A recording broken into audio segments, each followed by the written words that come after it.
જય માતા ખેડૂત મિત્રો, સ્વાગત છે તમારું ખેડૂત પુસ્તક ચેનલમાં। આજે તારીખ 23 એપ્રિલ 2024 ને આજની સવારની હવામાન અપડેટની અંદર માહિતી મેળવીએ તો ગુજરાતની અંદર આગામી દિવસ દરમિયાન તાપમાન કેટલું જોવા મળશે। આજથી 30 એપ્રિલ સુધી ગુજરાતની અંદર તાપમાનનો પારો 42 ડિગ્રી આજુબાજુ પહોંચે તેવી સંભાવના। તો ગુજરાતની અંદર થશે ગરમીમાં વધારો, તો તેની સંપૂર્ણ માહિતી મેળવીશું। ચેનલમાં નવા હોય તો ચેનલને સબસ્ક્રાઇબ કરી દેજો અને વિડીયોને લાઇક આપીને તમામ ખેડૂત ભાઈને શેર કરી દેજો। આજથી વાત કરવા જઈએ તો આજે ગુજરાતની અંદર નોર્મલ તાપમાન 39 ડિગ્રી આજુબાજુ જોવા મળે તેવી સંભાવના છે। હાલ અત્યારે તાપમાન 40 ડિગ્રી કરતાં પણ નીચું જોવા મળી રહ્યું છે, પરંતુ આજથી આગામી 30 એપ્રિલ સુધી ગુજરાતની અંદર તાપમાનના પારામાં વધારો થતો જોવા મળશે। આજથી 1 થી 2 ડિગ્રીનો વધારો થાય તેવી સંભાવના દેખાઈ રહી છે અને ફરીવાર ગુજરાતની અંદર ગરમીમાં વધારો થાય તેવી શક્યતાઓ રહેલી છે। અત્યારે ગરમીમાં આંશિક રાહત જોવા મળી રહી છે, પરંતુ આજથી ક્રમશઃ તાપમાનમાં વધારો થાય 1 થી 2 ડિગ્રીનો તેવી સંભાવના છે। આગામી દિવસ દરમિયાન મહત્તમ એટલે કે જે બપોર દરમિયાન તાપમાન આગામી દિવસોમાં 25 તારીખ સુધી 40 ડિગ્રી આજુબાજુ પહોંચવાની સંભાવના છે। ત્યારબાદ 25 થી લઈને 30 એપ્રિલ દરમિયાન તાપમાનનો પારો 42 ડિગ્રી આજુબાજુ પહોંચે તેવી સંભાવનાઓ રહેલી છે। એટલે ગરમી માટે ફરીવાર ખેડૂતો તૈયાર રહેજો, કારણ કે ગરમીનો રાઉન્ડ જોવા મળી શકે છે। તેમજ અત્યારે વાત કરવા જઈએ તો મોટાભાગના વિસ્તારની અંદર જેમાં રાજકોટ છે, અમદાવાદ, વડોદરા, ગાંધીનગર, ખેડા, મહેસાણા જેવા વિસ્તારની અંદર તાપમાનનો પારો 37 થી લઈને 39 ડિગ્રી આજુબાજુ નોંધાઈ રહ્યો હતો, તેમાં આજથી વધારો થતો જોવા મળશે। બધા સેન્ટરોની અંદર 1 થી 1.5 ડિગ્રીનો આગામી દિવસ દરમિયાન વધારો થાય તેવી સંભાવનાઓ દેખાઈ રહી છે। આજની અપડેટ પ્રમાણે વાત કરીએ તો સૌરાષ્ટ્રના જિલ્લાઓની અંદર 35 થી લઈને 37 ડિગ્રી વચ્ચે તાપમાન રહી શકે છે।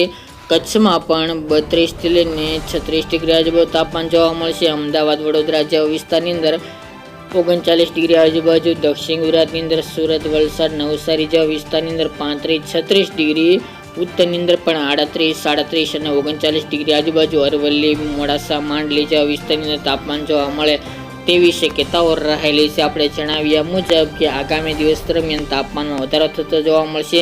24 તારીખની વાત કરીએ તો તાપમાનમાં થોડો વધારો થાય તેવી સંભાવના છે। અમદાવાદ, વડોદરા, ગાંધીનગર તેમજ કડી જેવા વિસ્તારની અંદર તાપમાન 40 ડિગ્રી આજુબાજુ કાલથી જોવા મળે તેવી સંભાવનાઓ છે। જોઈ રહ્યા છે તે પ્રમાણે દાહોદ, ગોધરા, લુણાવાડા, અરવલ્લી જેવા ભાગો, મહેસાણા, પાલનપુર, ડીસા, ઈડર, અમદાવાદ, ખેડા, મહેમદાબાદ સહિતના ભાગોની અંદર તાપમાન 40 ડિગ્રી આજુબાજુ જોવા મળશે। સૌરાષ્ટ્રની અંદર તાપમાનનો પારો થોડો નીચો રહેશે, પરંતુ અમરેલી છે, બોટાદ, જૂનાગઢ, રાજકોટમાં 37 થી લઈને 40 ડિગ્રી વચ્ચે તાપમાન રહેવાની સંભાવના છે। જ્યારે બીજા રહેતા વિસ્તાર કચ્છ, દક્ષિણ ગુજરાત અને સૌરાષ્ટ્રના અન્ય વિસ્તારની અંદર તાપમાનનો પારો 37 થી લઈને 40ની રેન્જમાં જોવા મળે તેવી સંભાવનાઓ રહેલી છે। આગામી 26 તારીખ બાદની વાત કરવા જઈએ તો 27 તારીખની અપડેટ પ્રમાણે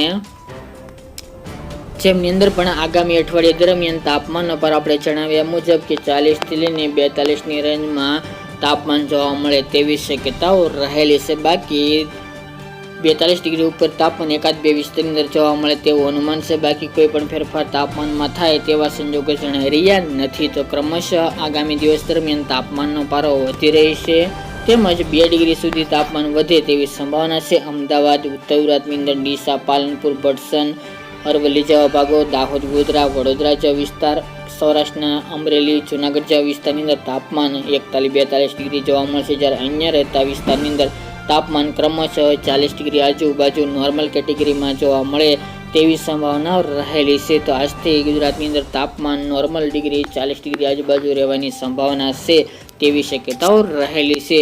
જે વરસાદની વાત કરીએ તો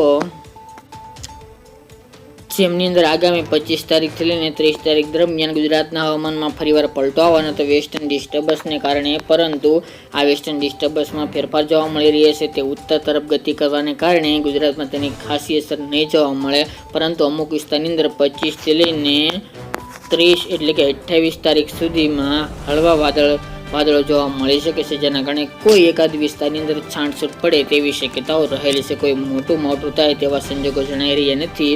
આપણે 2 દિવસ પહેલા તેમજ કાલે પણ જણાવ્યું હતું કે સિસ્ટમમાં ફેરફાર થશે તો ચોક્કસપણે ગુજરાતમાં વધુ અસર નહીં થાય. તે મુજબ આ સિસ્ટમ વધુ ઉત્તર તરફ ફંટાય છે, જેના કારણે ઉત્તરના રાજ્યોની અંદર વરસાદની સંભાવનાઓ દેખાઈ રહી છે. ગુજરાતમાં કોઈ શક્યતા વધુ જોવા મળતી નથી.